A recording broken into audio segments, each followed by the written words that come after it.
welcome everyone. I think you all know I'm Mary Ann. I'm the director of the Historical Society. Thank you for coming out today for what promises to be an interesting program.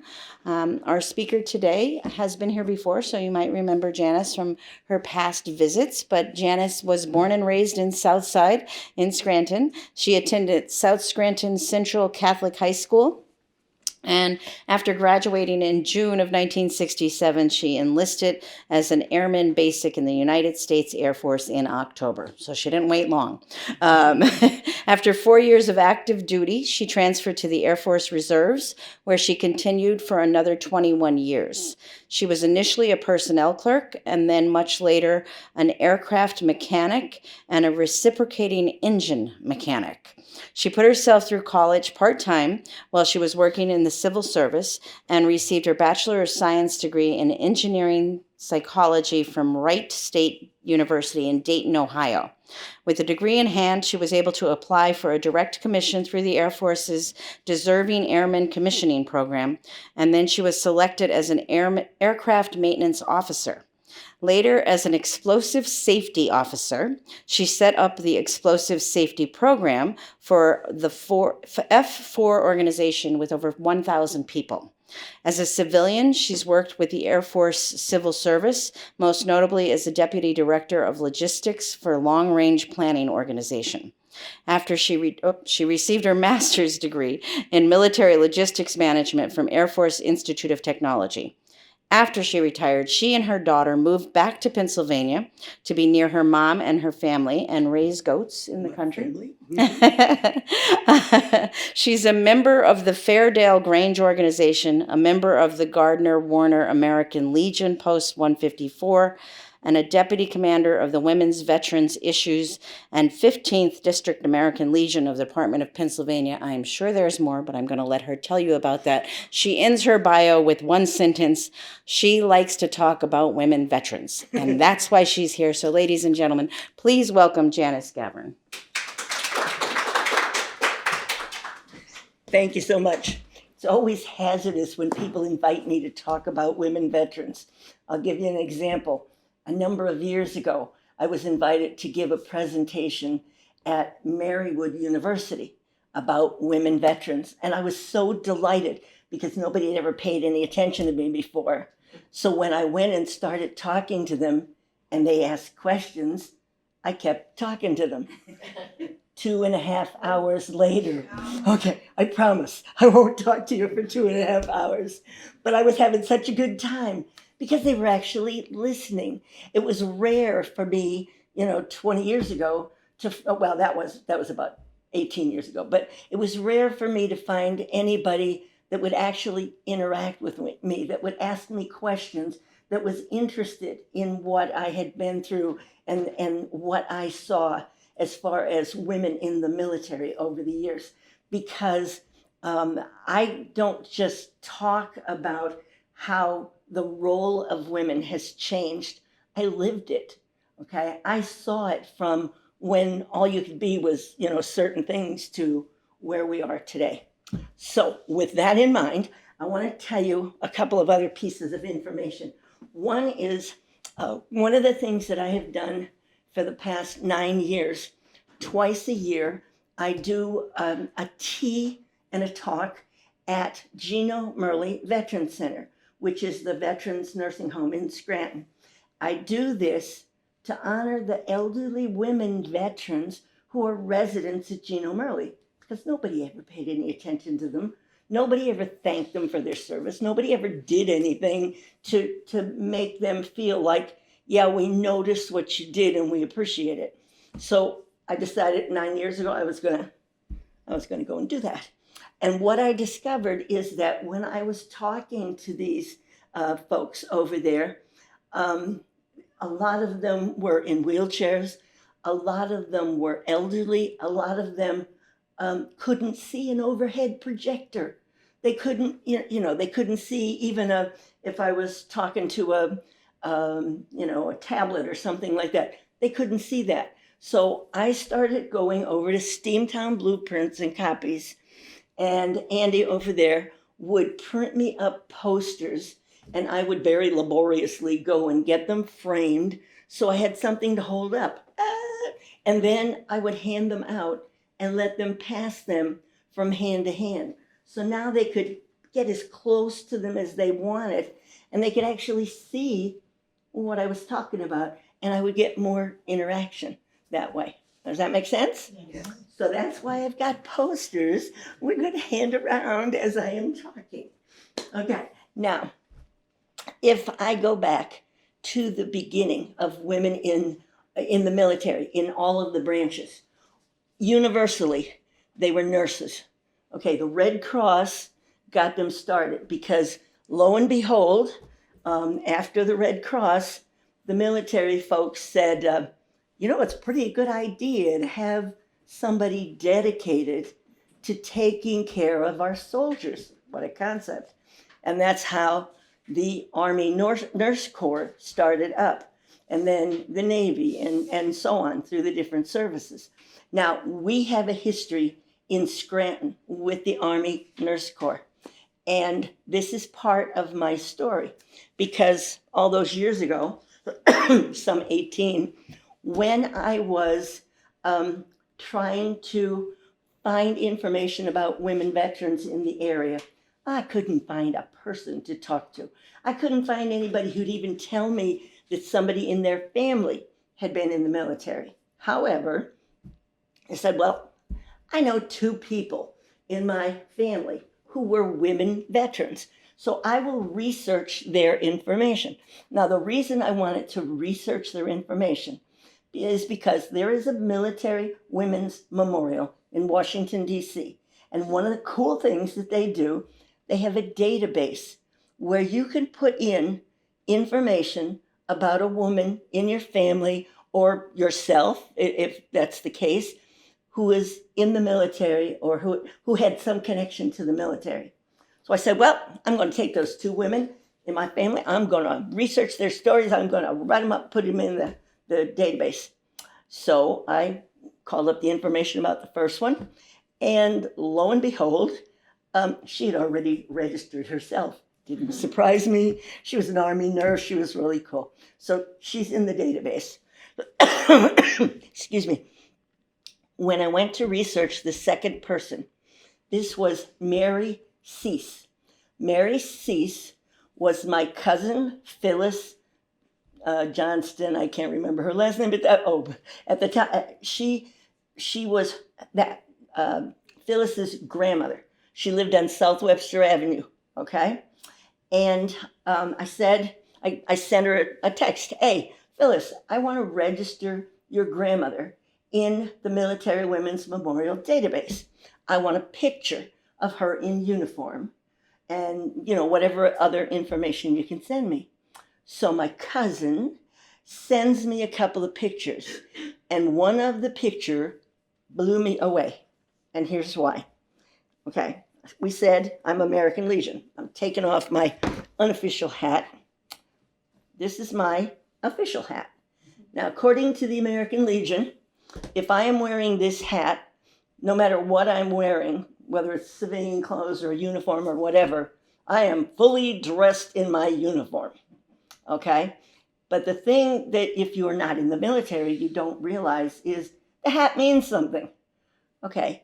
If you are a member of a post, or if you are the commander of a post, you wear a hat like this. Notice the difference? It's blue and blue, okay? The next level up from the post is a district level officer. So a district would have a number of posts that they would work with, okay? I am a district level officer in 15th district. 15th district, just because of how complicated the American Legion is, follows 5 different counties. So I can interact with all of the posts in Bradford, Wyoming, Bradford, Wyoming, Pike, Susquehanna, and I can't think of the other. There's 5 of them anyway. Nope, because Lackawanna is a completely different district.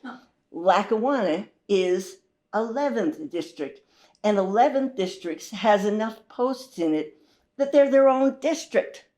Okay, so that's why I said it's complicated to make sense out of, how they fit together.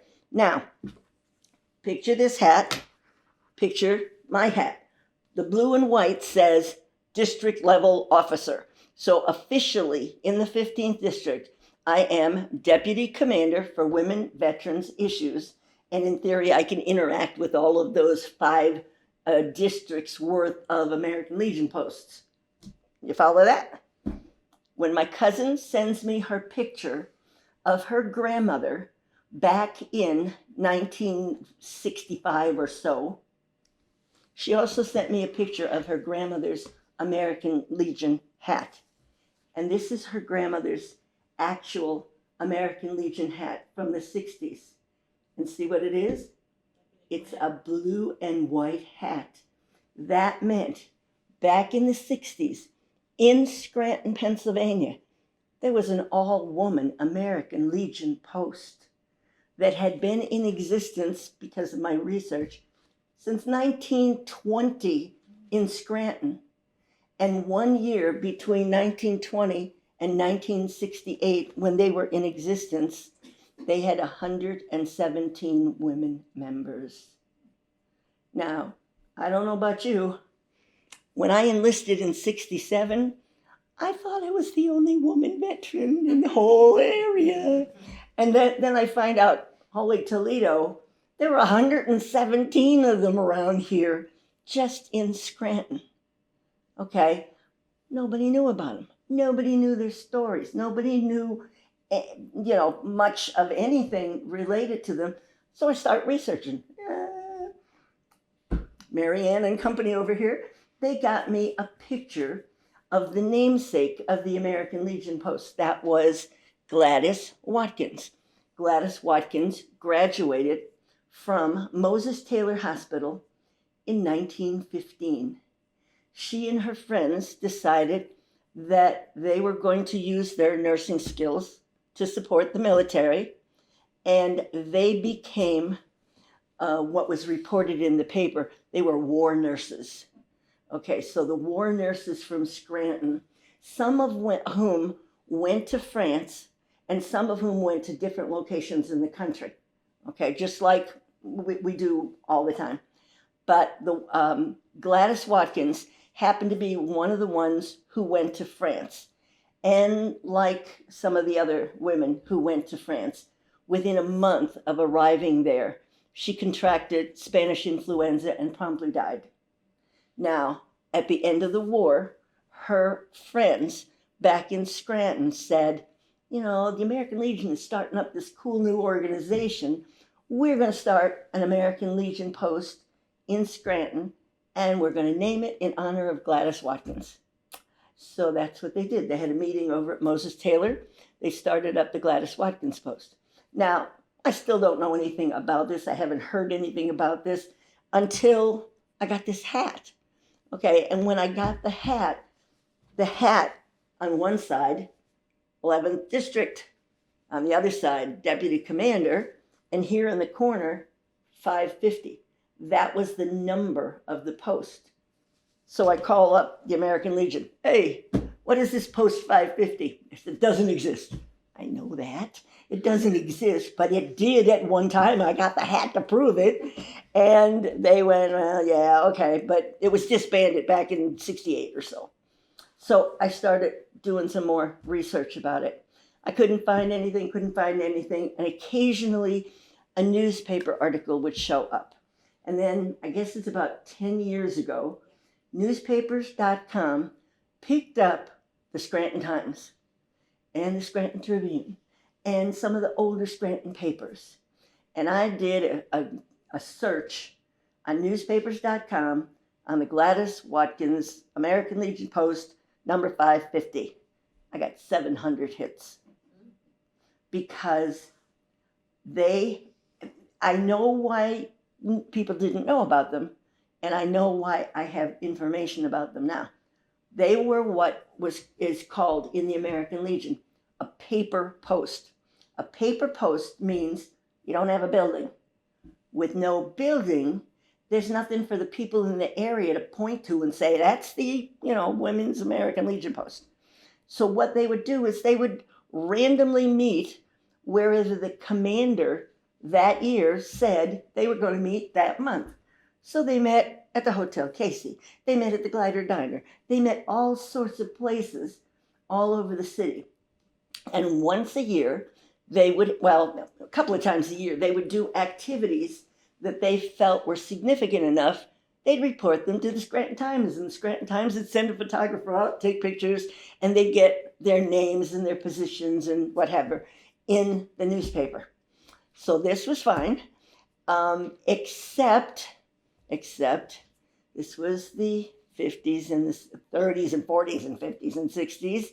And whenever the Scranton Times reported on the Gladys Watkins American Legion Post, they put it on social news, women's clubs, news of interest to women. What are the chances there anybody else was paying attention? Okay, they thought, hey, this is only those women over there. They did not understand that we were a legitimate veterans organization. Okay, and until I discovered all of this, I didn't even know that that existed. Now, I personally think the reason I got into the military is because it was in the water from all of those women out here that had this in their makeup. They were to say they were independent and strong-willed, and they were going to go and do their own thing, is putting it mildly in a lot of cases. Now, they were also very civic-minded. They were very supportive of the community. They did all kinds of stuff in the community, from working with kids, you name it, all sorts of things. Routinely, and I remember this from when I was a kid, routinely they would go and put flowers on the graves of all of the women veterans that they knew in all of the cemeteries around here. Now, you couldn't do that these days. They steal the flowers. But you understand what I'm saying. That's just one of the minor things that they were doing in this area back in the day, and I have it in the back of my head. Also, I want to tell you that there's a lot of military support in the community from the time I was a little girl. The GAR was here. There was lots of connection to the Civil War and Civil War veterans. In fact, I got interested in the military because when I was a little girl, and my brother and that's my brother back there, when we used to walk around Scranton Lake, and we used to walk all these different places every Saturday, he would tell us stories about his grandfather was an immigrant from Ireland and came over and participated in the Civil War. So I have great grandfathers on both sides that were in the Civil War. I have many uncles and cousins that were in the military. So I had this mindset. But still, you got a picture back in 1967 when I graduated from high school. It was considered very odd for a woman to want to join the military. But I felt very strongly back then, and I still feel very strongly, that it's my country too, and I have a right to do my part to support my country in whatever way I can. Okay, so that's a little bit of the background and where the experience in Scranton is coming from. Now, get back to me a minute, because I am what you might call Vietnam era. And just to make you laugh, here is me, 1967 in Scranton. That's my picture when I graduated from basic training. No, I'm sorry, when I entered basic training. Okay, to make it worse, this is what I looked like when I graduated from basic training. Okay, and they sent me off to personnel school. Now, I want to tell you that, we're going to go back a minute, because I do have some pictures that I'm going to pass around to you. And just to give you an idea of what some of these women looked like back in the day. Here, And I want to show you in particular, and look at the hat that she's wearing. I just love it. Oh. Now here is, and we can pass them around. Now, here is, you can have that one and pass that.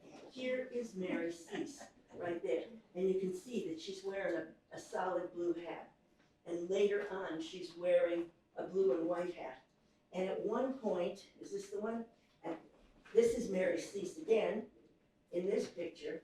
And in this picture, she's the commander of the post. So she had all sorts of different jobs through the years, okay? You get the idea here? Okay, now let me go back here. And remember, I was talking about the Military Women's Memorial. The Military Women's Memorial has been in business over 25 years now. That is down in Washington, D.C. And if you see the tour that we've got going on here in April, that is the first thing on the tour, to go to the Military Women's Memorial. I've got a little half-an-hour presentation. We're going to walk through, we're going to see stuff. In that memorial, in that building, is where the database is that has all of those stories. Now, they have collected almost, well, close to 1 million stories right now. And that sounds like a lot, except that we have identified over the years, since the beginning of the country, that there were probably closer to 2.5 million of us. There are 2 million women veterans in the country today, and most people have no clue. And part of the reason is we're spread out all over Christendom, and it's hard for us to get together. We're getting better at that, but still, you know, it was difficult. Now, back in the early days, you know, you might think they didn't exist. Well, guess what? How about this? This picture is a group of women that you might have heard about from World War I. They were called the Hello Girls. You think, what the heck is a Hello Girl? They were particularly recruited because they were bilingual. Most of them spoke French. They took them to France to be telephone operators near the front lines because they could easily communicate in French or English. Now, I don't know that we have any in this area, but I have come across one woman who was actually a World War I veteran from this area. And when I looked up her story, she had graduated from a local college with a bachelor's degree in French. And I thought to myself, I got to go back and check on this lady, because I suspect that she was up to something there, and that's what she was doing. Now here you've got these women. Those women were remarkable. They were recruited because during World War II, there was an incredible backlog of over 1 million pieces of mail. So they recruited, that's the 6888 is what they're called. They recruited those black women to come in and fix the problem. And they set up a schedule where they worked around the clock, and within 6 months they had cleared out the backlog. They were not recognized as veterans until many, many, many years later. Now, the WASP program. This is one of my favorite things to talk about, because back in the day, this is World War II. This was the Women's Air Force Service Pilot Organization. Now, if you don't know about the WASP, there's a very good reason. And that is, it was a secret program because Congress and the president didn't feel that they should tell the general population about the fact that they hired 1,008 women who already had pilots' licenses because they needed pilots to move all the airplanes around the country so they could get them to the spot where the guys could take them overseas and fly them into combat. Okay? getting them to that point was not real visible, and they didn't want to tell the general population because they thought it would upset them to find out that women were doing that. Of the 1,008 of them, I believe 34 of them were killed on duty, and because of the way they managed this program, the government tried to pretend they lived in barracks, they wore uniforms, they followed a military agenda, and got up at the crack of dawn with reveille and all that. And then they tried to tell everybody that, oh no, they were contractors, so they were responsible themselves. So when one of these women was killed transporting something, her family had to take up a collection to bring her body home to bury it, and they wouldn't let her put a flag on it. Okay, now the women veterans who did this were a little incensed, to say the least. They started telling their stories, and they continued to protest and tell their stories and argue. And finally, now, 1945, they closed down the program, said it's a secret, you can't talk about it, yada, yada. And then, in 1977, Congress said, well, yeah, you're right, they really were veterans. So they were approved to be veterans in 1977. And I know this because I was working at Wright-Patterson Air Force Base, and the lady that I was working in came in one morning, and she was totally excited. She said, you'll never guess, they finally approved it. My mother is now an official veteran. Okay, this was at Wright-Patterson Air Force Base in Ohio. So I remember that. Now, next thing that happens is a few years on, 20 or so, they changed their mind again, and Congress said, well, we changed our mind. We're not going to let you get buried in Arlington Cemetery because there's different guidelines these days.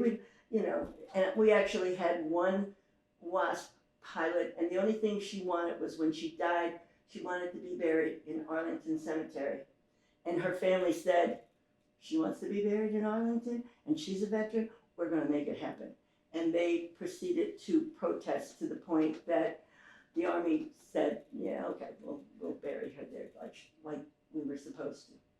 Now, once again, these days we see some interesting things going on, and that is recently, because of things that were enacted as soon as the president got into office, they decided that it was very hazardous to have any information about Black service members or women service members, like in the general information, okay? So they literally, the day that this was filed, a week and a half ago, they literally took information out of basic training that talked about the Tuskegee Airmen and the Women's Air Force Service pilots. And there was such a hue and cry in the military that a day later they put it back in. But if we don't keep telling our stories, it would have disappeared. You understand what I'm saying? This is important to tell the story. There's a difference in discrimination or what they're worried about and actual history. You don't take history away because it talks about women or it talks about Hispanics or it talks about Black people. It's history. It doesn't go away, and it's not discriminatory, only if you make it that. So that's an ongoing issue. So you tell the story to remind people that, yes, this happened, and it continues to happen, and it will go on. Now, I had hoped to tell you about this lady, and the truth of the matter is, I forget her name, because I haven't learned it yet. And this is a WASP pilot, okay, from back in World War II. And this was her before she died a couple of weeks ago. She was 104 years old when she died. She had been on the Olympic swimming team that was in the Berlin Olympics and then she went on to be a WASP pilot, and then she flew some 25 different kinds of planes, transporting them all across the United States, and she just recently died at 104. And I apologize that I can't think of her name, but you can probably Google it and find it. I will be learning it. She was on CBS a month ago, Yes. less than a month ago. Mm-hmm. Now, with me, you get an Air Force Reserve and aviation perspective. You know, other people that you talk to, might get more of the Army perspective, or you might get more of the Navy perspective. I was dyed-in-the-wool aircraft maintenance and anything to do with aviation. I went to Wright State University in Dayton, Ohio, and I went to the Air Force Institute of Technology on Wright-Patterson Air Force Base. I worked at Wright-Patterson for 20 years. And over there in the corner, on the display over there, I will be doing a talk at the VA hospital for Women's History Month on the 10th of March. And my talk is about the sister of the Wright brothers. Now, first of all, how many of you know where the Wright brothers are from? Where are they from? Dayton, Ohio. Yeah, right. Okay, I have so many people that say to me, Kitty Hawk. Wrong, because Kitty Hawk was where they flew their gliders and where they did their tests. They lived in Dayton, Ohio their whole entire lives because Dayton, Ohio is where their family was. The father was from there. Everybody lived there, but when the Wright brothers did their research, they discovered that Kitty Hawk had the best winds and the least amount of people around down in that area. So it was the perfect place for them to do research into aviation. So that's why they were down there. When I talk about Catherine over there, I'll be back here later and talk about her because once again, she may have been a civilian, but she was involved in aviation because of being the sister of the Wright brothers. And more to the point, she was the one that kept the bicycle shop going, which is what funded their research so they could go out and do what they did. So that's going to be a great story. Does that tell you something about, where I'm going with aviation? Okay, so my mindset is everything to do with aviation. So I have followed how that has changed through the years. Now, in my case, when I enlisted in the Air Force in 1967, because we were not considered smart enough to do much of anything else, we were told the only 4 career fields open to women. You could be a nurse, you could be an admin clerk, you could be a personnel clerk, or you could be an intelligence clerk. That was it. And I had enlisted because my recruiter, Sergeant Hillman, had told me that I could be a librarian in the Air Force.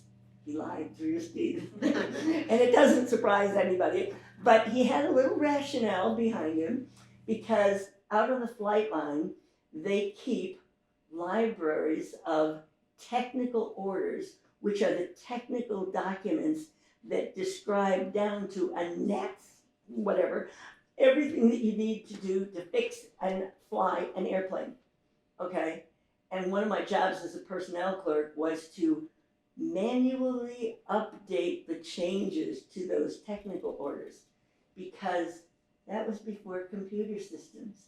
So all you had was a paper manual, and you literally, if they had a spelling error or if they had some kind of a problem, you would literally go in and line it out and write above it what the change was going to be and where it came from and document those and put them back in. That was his idea of a librarian. Okay, so now you get the picture. I'm a personnel clerk. So I'm a personnel clerk for 4 years on active duty. I'm a personnel clerk for 4 years in the reserves and another 3 or 4 years on the next enlistment. And at that point I went, guys, if you don't find me a better job, I am getting out because I am bored out of my mind doing this. I need more stimulation. I need more interesting things to do that are of a technical nature. And this is why I say I grew up with the Air Force, because up to this point, like, women were only smart enough to do this.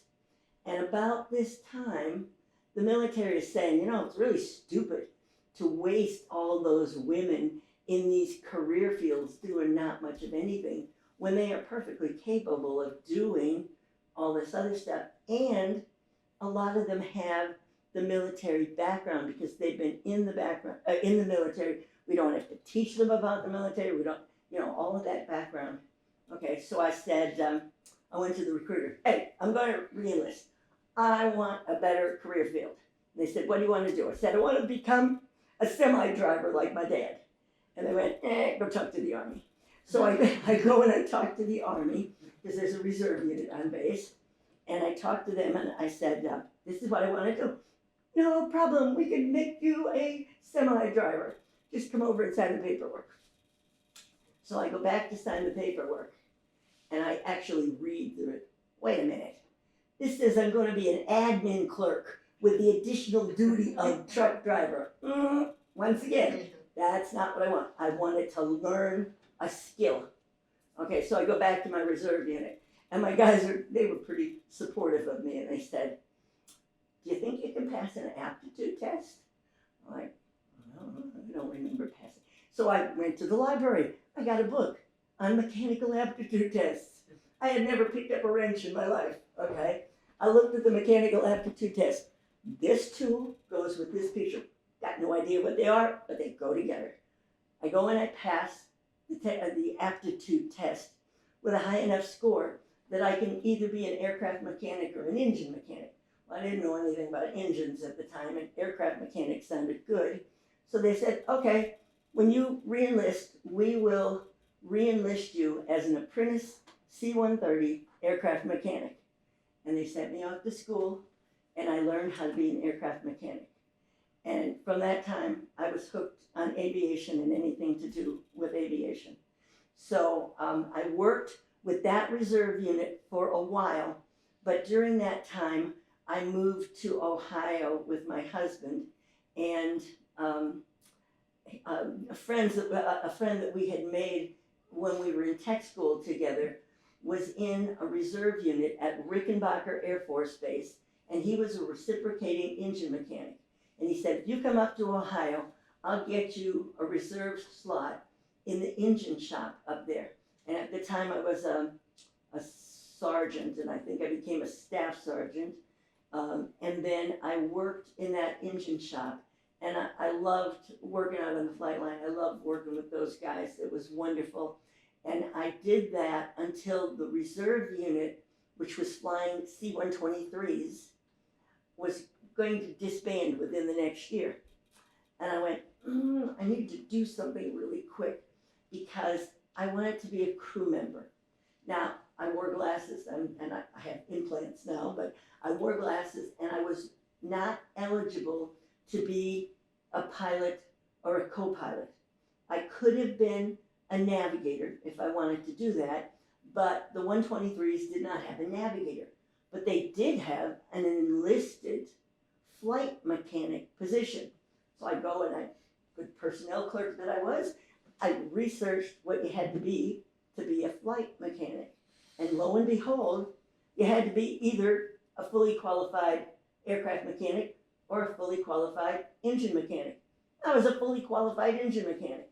So I went to the operational squadron. Now, you understand, when you have airplanes on the flight line, there are 3 separate organizations that are involved with them. You have like background people, so the people who manage your personnel records, the people who pay you, all of those sorts of stuff. But out on the flight line, you have a maintenance squadron and an operational squadron. And I was working in the maintenance squadron doing work out of an engine shop. The people who fly the airplanes work out of the operational side of the house. So I go to the operational commander and I go, I would like to become a flight mechanic. And he kind of looks at me. You have to understand, this was the late 1970s, okay? Women were not allowed in combat or in positions that were related to combat. Now, this was an old airplane, but it was combat qualified, okay? So he said to me, look, they aren't gonna let us do it, but if you wanna try it, I will let you. So what he did is he put me in a slot as an apprentice aircraft mechanic. I had a flight suit. I went to the altitude chamber to learn how to be a crew member. I got to fly a whole 22 hours as a crew member, learning how to be a flight mechanic. And that's how long it took headquarters, AFRAS, to decide to throw me up. Because it kind of trickled down to them and they went, wait a minute, they assigned a woman to a combat qualified aircraft, that's not allowed. So they sent me a letter that said basically, it's come to our attention that you are in this slot, you are not allowed to do this, yada yada, cease and desist. But if you really want to fly, the only positions open for a woman to fly at this point in time, if you decide to go down to Mississippi, New Orleans, yeah, Louisiana. If you decide to go down to Louisiana, you can join the Hurricane Hunters and be an enlisted crew member with the Hurricane Hunters. And I said, I really want to fly, but I don't think I want to fly that badly. Okay, I don't want to fly into hurricanes. So when that happened and that I got kicked out, first of all, I was totally down about this. And because in my perspective, I had been a failure. It didn't work for me. I wasn't able to do it. I wasn't able to take this position and get on with it. So I went back to my recruiters and the people who managed the slots that you were in. And I said to them, what am I supposed to do? And they went, aren't you getting your bachelor's degree? Yeah. Okay. We have this program in the Air Force. It's called the Deserving Airman Commissioning Program. Okay, the Deserving Airman Commissioning Program was a way for enlisted people to get commissioned as an officer without going to OTS or without going through the academies or anything like that. But it was a little bit tricky. It was like a catch-22. Because in order to apply, and the application was about that thick, in order to apply, you had to convince the commander who owned a slot in the grade and the career field that you wanted to be in, that you were going to submit this material to a board that at that time met twice a year, and if the board approved you, you were going to come back and occupy his slot. So he had to hold up filling his slot until this whole process occurred to see whether you got approved and that. And I did that and it worked. And I became an aircraft maintenance officer. But then I didn't want to belong to the people out at Wordsmith out in the cold. And that was the reservian that I found that was willing to do this, because it was really hard for them to find maintenance officers.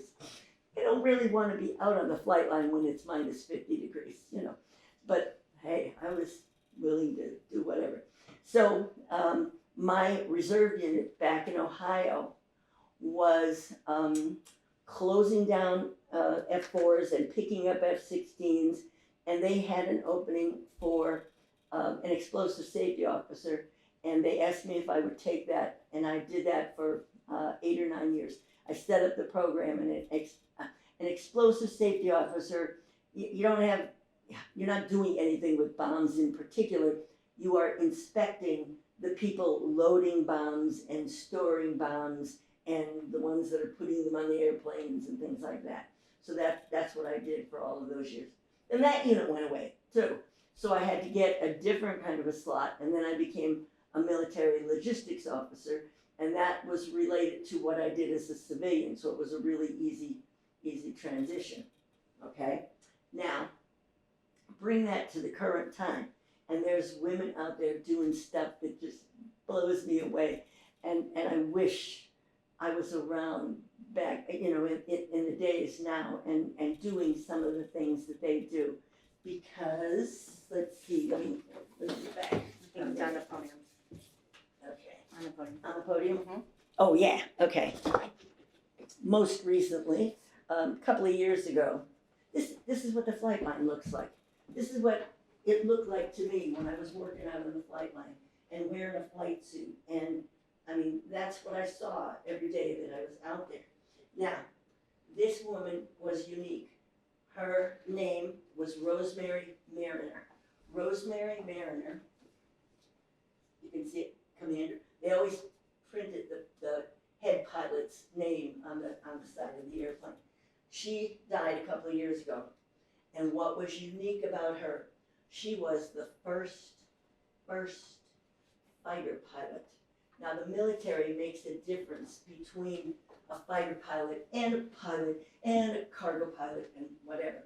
She was the first F-15E fighter pilot. And she left such a legacy that she worked with many other women who got involved as pilots. So a couple of years ago, excuse me, when she died, the women pilots that had worked with her said, we're going to get our organizations to allow us to do a missing woman formation. Now you've heard of a missing man formation. This is when a pilot, to honor a pilot after he dies, you will have 4 planes coming in formation. The 4 planes fly over the gravesite, and as they reach the gravesite, one of the planes will break away, that's the missing man, and shoot straight up into the heavens to represent the fallen pilot, okay? For her funeral, 4 women pilots with 4 Wizzos and a ground crew that was almost entirely women in maintenance did a missing woman formation. And you can go online and watch it, and you can see the women out there on the flight line doing this, okay? And we continue to do this to this very day. Now this one, she is so cool. This is Colonel Allison Black. Colonel Allison Black is a pilot, or Afghanistan, was a pilot of one of those C-130 gunships. She was a gunship commander, and she flew all over, I guess, Iraq. I forget which one, but one of them. The idea was she was the only woman pilot flying, and the gunships, as they're getting ready to strafe you with 400 rounds of, 20 millimeter ammunition a minute, okay, would announce it on the loudspeakers. And her voice came over the loudspeakers to the people on the ground below. And they were absolutely amazed at the fact that the United States would send a woman to attack them. Okay, they called her the Angel of Death. Okay, and what was really cool about it, yeah, she blew up a lot of people with that gunship, but where she made the biggest impact was with the women in that country who went, wait a minute, the United States is letting women fly in combat, and in our country, we aren't even allowed to drive a car, okay? It changed a lot of their mindset, if you will. And last but not least, I should have given you one of these guys. Last but not least, I want to talk about this lady. This is Captain Hester. Captain Hester, you might have seen in the news recently. She is the most recent person to be awarded a Silver Star for valor in combat. And the reason she was awarded that, she and the pilot on their F-15E were the ones that coordinated and repulsed the 300 drone and surface-to-air missile attack on Israel by Iran back in April last year. They personally coordinated 14 sorties of airplanes going out to shoot down these drones and surface-to-air missiles. They were responsible for shooting down 97% of them. That meant 3 missiles got through and did minor damage in that particular attack. And she and her pilot, she's an instructor weapons systems officer, so she's the person that sits in the back seat, okay, of the F-15. If you guys see Top Gun, you know Top Gun? Okay, she was Goose. Okay, she was what Goose did. Okay, so they coordinated the whole response to the attack, and then they personally shot down 80 drones using all the surface-to-air missiles they had on board. And when they ran out of those, they went to their Gatling gun, and they shot down drones with their Gatling gun. And she was just, I think, a month ago. She and the pilot and a whole bunch of people in that squadron that supported that effort. They got silver stars, and the other people got all sorts of other medals for this effort. Okay, so what I'm telling you is that I can talk about everything from the Hello Girls to the drone war over here, and that whole middle part of it, I lived it. So when I talk about women veterans, this is what I'm talking about. Okay? Now, last but not least, on your sheet there, or on your seats, you will see the tour that we set up. I organized the tour going to Washington, D.C. on the 24th of April. Now, if you know anything about honor flights are a way for veterans to go on a tour down to Washington, see all the memorials. Okay, so I got talking to, oh, by the way, in the American Legion, besides being 15th District Deputy Commander, at the state level, I am Vice Chairwoman of the Women Veterans Committee for the Pennsylvania American Legion. And in my spare time, I am also First Vice President of the Unit 154 Auxiliary of the American Legion. So I am what they call a dual member. So I talked the auxiliary into helping me set up this tour because normally only a veteran would get to do this like one day kind of a deal. I set up the tour with AAA so that we could do this all in one day. And everybody goes, oh, that's a whole lot of stuff to do in one day. Well, 2 reasons. One is that the $339 covers the trip down, the trip, you know, in Washington, D.C., the tour guides and all of that. If we stayed overnight, it'd add $200 to it, and it wouldn't contribute anything. And the other thing is, I like to tell people, this is really like a miniature military deployment. This is what the military do all the time when we deploy someplace. We have a mission that we're going to accomplish. That 5 hours down in Washington, D.C. is our mission. We're going to go see everything that we can possibly see. But you have to deploy to get there, and you have to deploy to come back. And we said, you know, we've done that before. We know how to sleep on a bus. We know how to eat our meals on a bus. So we'll just sleep and eat on the way down so that we're, you know, ready to go. When we get there, we're going to do the tour and do the whole thing in reverse. Now, there's only 50 slots on there, but I intentionally said, I want this open to anybody that has an interest. So I promised Marianne I would bring this down. I've also gotten it out to the Susquehanna County Historical Society, but I actually expect that between the veterans and the auxiliary and the sons, I'm going to fill up fairly quickly. But if it is successful, we'll do something different next year. But it is an opportunity to go out and see all this stuff in Washington. Now, I set this up. There's a whole bunch of stuff in between, but I set it up to go to the Military Women's Memorial first, because that's my place. I got to go see them. And I set it up to end at the World War I Memorial at 5 o'clock in the afternoon so that we can watch the bugler come out wearing a World War I costume, a doughboy costume, and he's going to blow taps.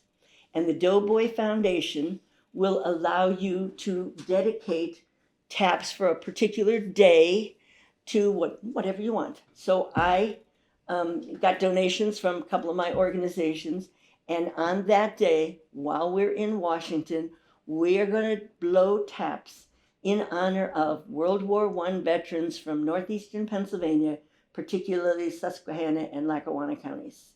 So that, and get this, it's going to be not only videotaped, it's going to be live streamed so you can all watch it. So just because you don't go to Washington for all the rest of it, we're going to have a connection for you so you can watch the blowing of taps that day as a live stream and then be able to go back and see it later.